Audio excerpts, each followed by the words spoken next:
And we're live. Hey everybody, Smart Silver Stacker here. Welcome to another live stream. Today we're going to talk about some of the developments in the US banking sector and some of the pressures that banks are coming under as interest rates continue to rise, because the implications of a potential banking crisis in the relatively near future will be far-reaching. I mean, they'll affect inflation, they'll affect the US dollar, they'll affect the precious metals like gold and silver, and they'll affect our everyday lives. And certainly they'll affect the lives of the folks who have their funds in those banks. And so we're going to get into that in today's video. You see, I've got this headline here from the San Antonio Express News. The headline is Banks and Bonds and What's Troubling a Texas Financial Institution. And I wanted to share this story with you because I think it gives you an idea of where the U.S. banking sector is at and some of the stresses that these institutions are coming under. And it's pretty serious. You know, when you read about this, this story is about some banks that actually have a negative net worth if you apply traditional accounting principles, but the way that they calculate their value, everything is fine. So we're going to dig into that in just a moment. First, big thank you to today's video sponsor, Buy Your Gold and Silver at sdbullion.com. Right now, new customers can get gold or silver at spot by visiting sdbullion.com/news. So check them out. That's where I buy my gold and silver. Okay, so let's get into this article, and then I want to share some other data with all of you and kind of paint a picture for you here of where this banking sector is headed, because it's not good. And, you know, if you got your money in a bank, you might want to pay attention to this. And also, if you hold U.S. dollars at all, you might want to pay attention, because I think that this really could be very relevant to the purchasing power of the dollar. Okay, so this article is about Industry Bancshares, a bank holding company based in the Houston area town of Industry, which has 6 subsidiary banks and 27 branches just a few hours' drive from each other in rural counties within the Texas Triangle formed by Houston, Dallas, and San Antonio. Its subsidiary banks are Citizens State Bank of Buffalo, Bank of Brenham, Fayetteville Bank, First National Bank of Belleville, First National Bank of Shiner, and Industry State Bank. And since at least December and through the latest public filing of financial data in June, all 6 of these banks reported a significant negative net worth if you use traditional accounting standards. That's not good. We'll talk about why not in just a moment.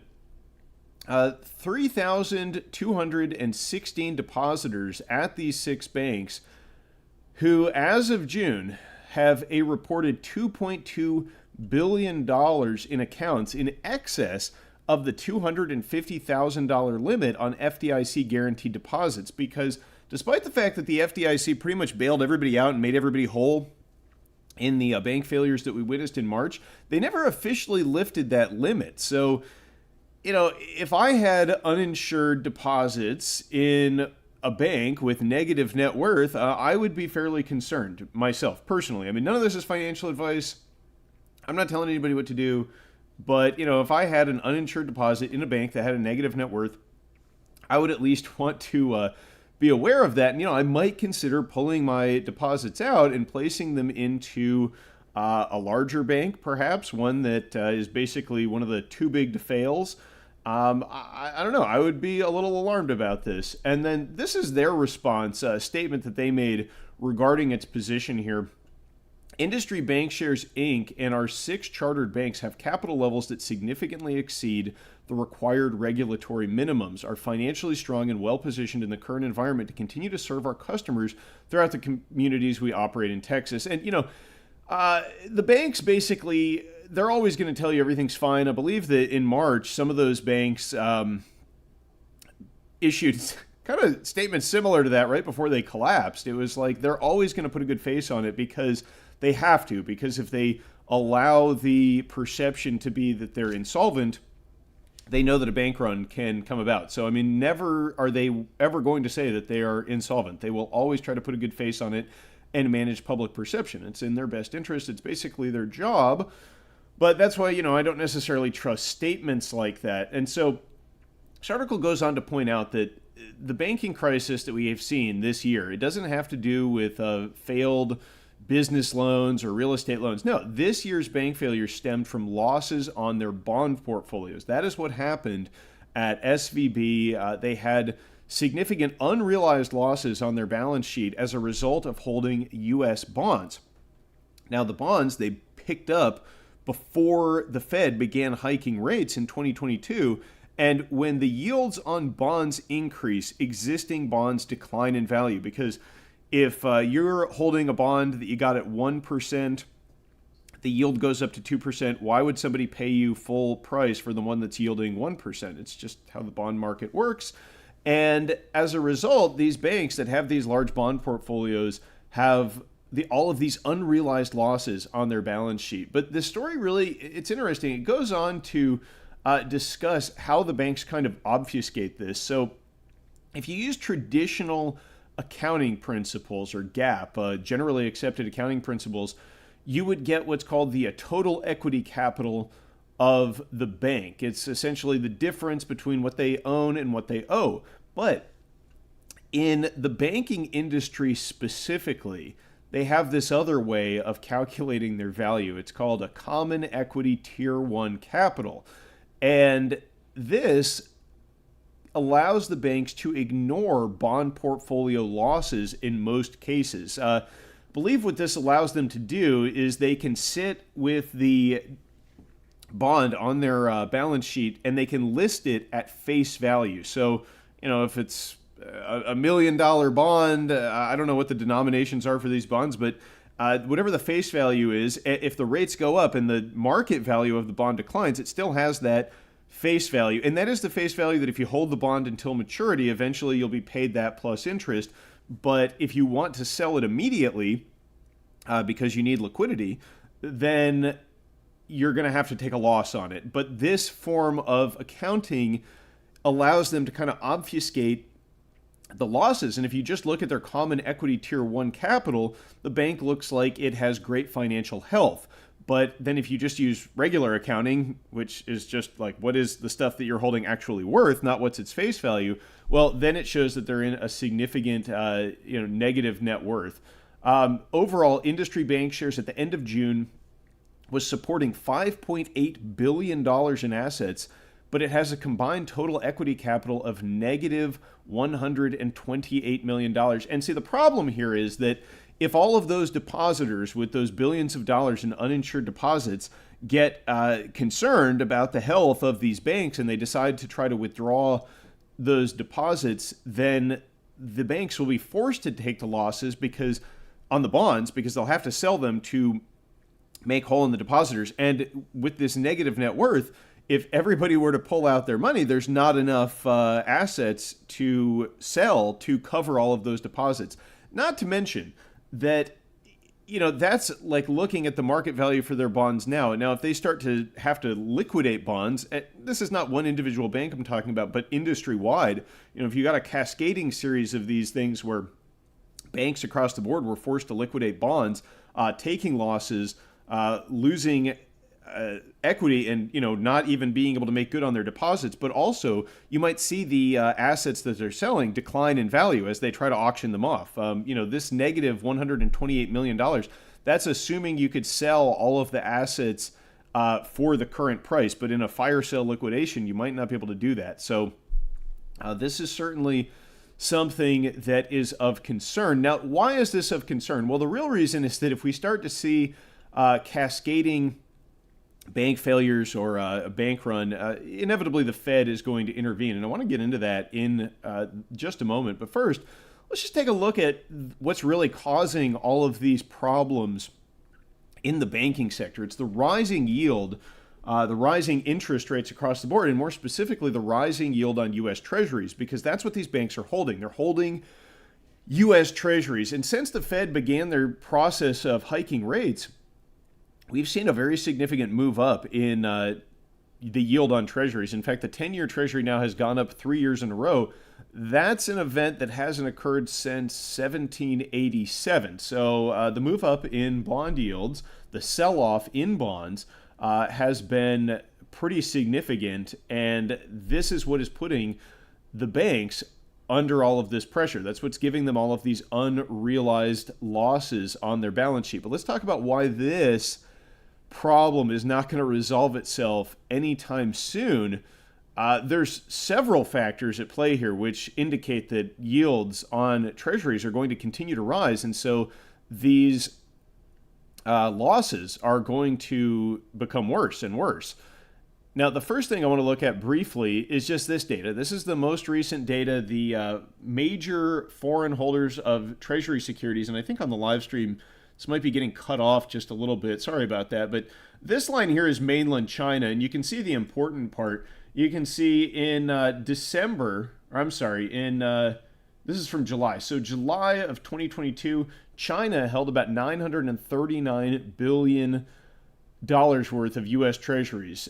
Same month this year, they hold 821. So they're dumping U.S. treasuries in a very big way. About over $100 billion worth of U.S. treasuries dumped in a year, and it's continuing to accelerate. You can see between just last month and this month, they dumped quite a bit, almost 15 billion.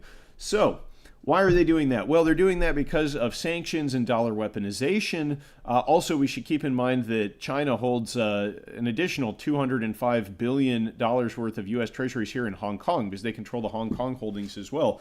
And very likely they're going to continue to sell off bonds. It's also to protect their currency, the value of the yuan. So they have multiple incentives. It's to prop up their own currency and also to reduce their exposure in the event of a conflict between the U.S. and China. I mean, it's just, I think yesterday there was a report that there was a record number of Chinese warplanes operating around Taiwan. I mean, the conflict between China and the U.S. is escalating, and so their dumping of U.S. treasuries is likely to accelerate. But that's just one factor that is putting pressure on the treasury yield. So, when China wants to sell off their bonds, that's going to cause the yield to move even higher.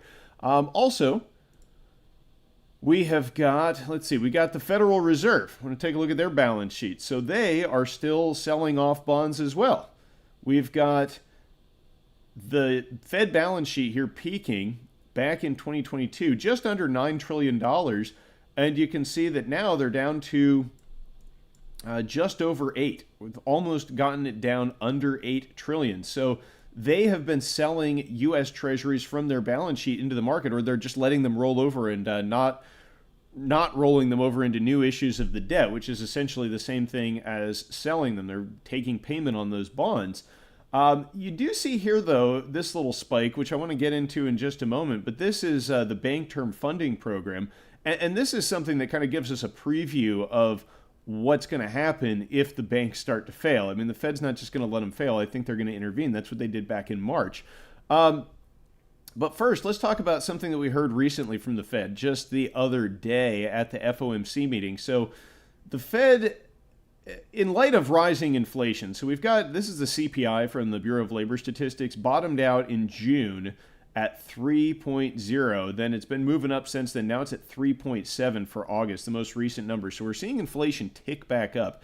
And that was the backdrop against which the Fed, they paused their program of rate hikes, which, I mean, I think that shows a little bit of a vote of no confidence in the U.S. economy because they understand how much pressure these banks are under. And you've got inflation rising. Why would the Fed pause? Well, because they know how fragile everything is here, and they're trying not to collapse the system, but they're kind of working at counter purposes in several ways, not the least of which is the massive deficit spending going on in Washington, which is the real cause of all this inflation. There's no hope that the Fed's hikes are going to bring inflation under control when we're spending the way we are. But nonetheless, they're going to try. But it is interesting that they paused. But more importantly, perhaps, is their revised dot plot. So this is, according to this report here from MarketWatch, they say the Federal Reserve on Wednesday surprised markets with a fortification of its higher for longer stance on interest rates, penciling in only half as many rate cuts next year as had been expected. And what they're talking about is this. This is the dot plot, which basically shows where members of the FOMC believe rates are going to go. Now, this is the dot plot that was released on June 14th, 2023, And so each one of these dots, I believe, is a member of the FOMC, where they think things are going to go. It's a midpoint of target range or target level for the federal funds rate. And examine here what it looks like for 2024.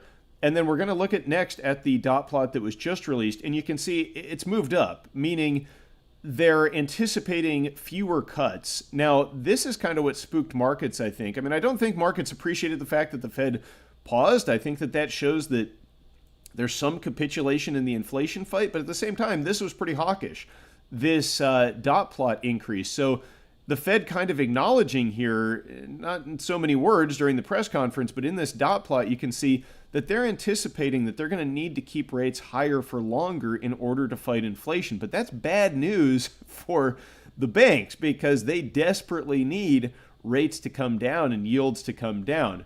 Now, this is the real source, by the way, of the inflation. It's not the Fed. I mean, not having rates low enough for too long. I mean, that is a huge factor. The fact that the Fed monetized all the debt earlier and they allowed all of this borrowing. But I mean, it's not the fact that the Fed isn't hiking fast enough that's causing the inflation fight to fail at the moment. It's the fact that the deficit spending is so astronomical. I mean, you can see here on the national debt clock, we've just crossed 33.1 trillion.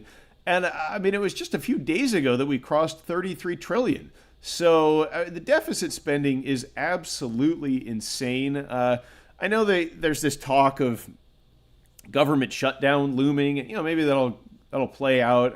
It doesn't really matter, though, if there's a government shutdown, folks, because Social Security checks are still going to go out. Medicare is still going to be available. These are the biggest items on the national budget. And you can see that U.S. unfunded liabilities, which includes all of that stuff, that is still going to get paid, even in the light of a government shutdown, it now equals $194 trillion. So, I mean, not only is the debt very high, $33.1 trillion, 122% of GDP, but it is guaranteed to continue increasing unless this is addressed. And this isn't getting addressed. It's not politically viable. Nobody's going to fix this. So, inflation is going to continue to move up. That means that the Fed is going to have to keep trying to crank up interest rates until something breaks, until one of these banks fails. And then I think we know what they're going to do. Look at the Bank Term Funding Program here in March. Now, what was this? This was a program that the Fed implemented as kind of an emergency measure to help bail out some of these banks that had these bond portfolio losses. So what they did was they allowed the banks to put up those bonds for collateral for loans, but they allowed them to do it at the face value of the bonds. It wasn't the market value, it was the face value. So they basically loaned them far more money than the bonds were actually worth. And ultimately, this may be how they resolve the whole problem at all. They might just say, well, we'll just take those as collateral and loan you the face value, and then the banks will be recapitalized, and then the Fed can just sit with them on their bank balance sheet for forever, basically. It's probably the duration. For one thing, I want to comment on the QT. So they've gotten down from a peak here of 8.94 trillion, and they're down to just over 8. And yet already we're seeing interest rates spike up. I mean, just imagine how high rates would be if they were to sell off the entirety of their balance sheet. And yet, look how high rates already are. Look at the 10-year yield. Look, the 10-year yield now up to 4.438%. You know when the last time the yield on the 10-year Treasury was that high? You've got to go back to October of 2007. And that was right before the Great Recession started in December of 2007. So 2 months before the Great Recession, interest rates were this high. That's how far you have to go back. Kind of interesting, right? But certainly these rising rates are going to continue to be a persistent problem. And then, eventually the Fed will have to either take these low-yielding assets onto their balance sheet. They won't call it QE. They won't even call it a bailout. They'll make up some fancy name for it, like Bank Term Funding Program. But basically what it is a debt monetization just for the banks instead of for the federal government. And, ultimately they're probably going to, well, almost not probably, it's a mathematical certainty, essentially, that they will have to continue monetizing the debt that is currently being borrowed because, there's no other way to pay this. There's no other way to pay $194 trillion in unfunded liabilities. You can only do it in devalued currency. It's like Alan Greenspan told us, I think in 2005, almost 20 years ago, Alan Greenspan said we have a system that moves cash around, and what we can guarantee is payments in any amount, but we cannot guarantee their purchasing power. And that is where we are headed, I'm afraid. This is all part of why I'm stacking gold and silver. I want to talk more about that in just a moment as well. But first, I got some more stuff to show you. So one other, also this.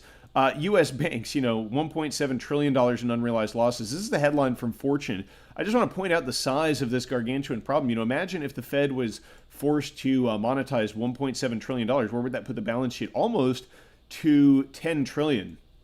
And it would be an all-time high. So just think about that.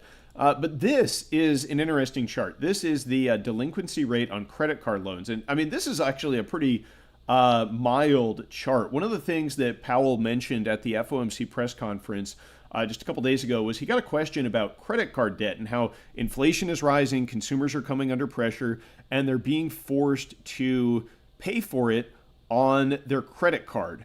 Now, Powell's response to that was that he's not worried about any kind of consumer debt crisis because the delinquency rate, it is rising, but it is coming off of all-time lows, and that's very true. The 2021 delinquency rate for credit cards, that's when everybody was getting stimulus checks and had some cash in the bank, they could pay their bills, was down to 1.55%, the lowest time on record. Now it's up to 2.77%, which, as Powell stated, it's pretty normal for pre-pandemic levels, so probably not anything to worry about. But look at this chart. Not this one. This is the one I'm looking for here. This is delinquency rate on credit card loans, banks not among the 100 largest in size by assets. A little bit different. So this is the smaller banks' credit card loan delinquency rate, and you can see that this actually is at the highest level on record. So this is just another one of these threats to these smaller regional banks that have these losses. These are the banks that are not too big to fail. These are the banks that depositors are going to get nervous holding their uninsured deposits at. And now they're starting to see record high delinquencies on consumer credit card loans. So just another pressure. And I think that this kind of shows you that the consumer credit bubble is more of a concern than Powell let on in that press conference. But I mean, of course, it's his job to try to instill confidence in these markets and maintain the status quo.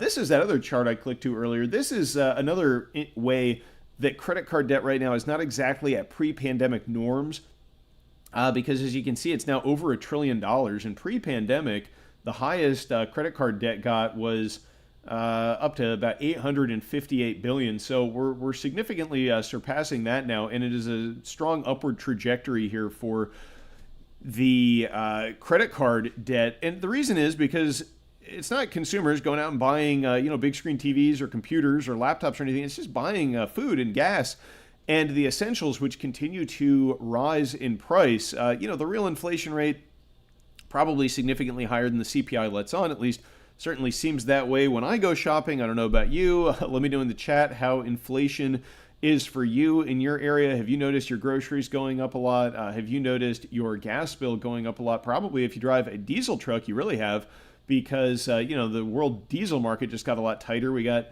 Russia banning diesel exports because they're trying to keep their domestic prices low. But inflation is very serious, and this is leading to consumers taking on a record amount of debt. And when they start defaulting on this, it's going to be a real problem for these banks. I'll just go to the chat here real quick. See Constitutional Stacker saying hello, C130. He's converting all of his savings into silver. Okay, bold move. I haven't done that yet. I do think it's actually a good idea to hold some cash, especially at a time like this. I have talked a fair bit about how I think that in a pan sell-off, we might see the price of gold and silver sell off as well. But I'm becoming a little bit more skeptical about that. I'm still continuing to stack some physical, although I do have some dry powder ready, because it seems like with the banks coming under stress and the giant bubbles that have been inflated, we are perhaps due for a bit of a reckoning. But I'm not so sure if gold and silver are going to sell off with everything else, just like they did in 2008. Because look at this chart. This is the past 5 days. as the Fed paused on rate hikes and announced that more hawkish dot plot, one of the things we saw was that the NASDAQ, over 5 days now is down 3.6%, but gold only down 0.25%. So it is looking like the metals here are a little bit more resilient, perhaps, than some of these other assets. I still think it's wise to have some dry powder moving forward because it does seem like the risk of significant downward market event, a pan sell-off, financial crisis seems to be high at the moment, especially with the Fed continuing to persist with these higher rates for longer and the soaring levels of debt. But you look at a chart like this and it makes you realize that you probably want to have some hard assets too.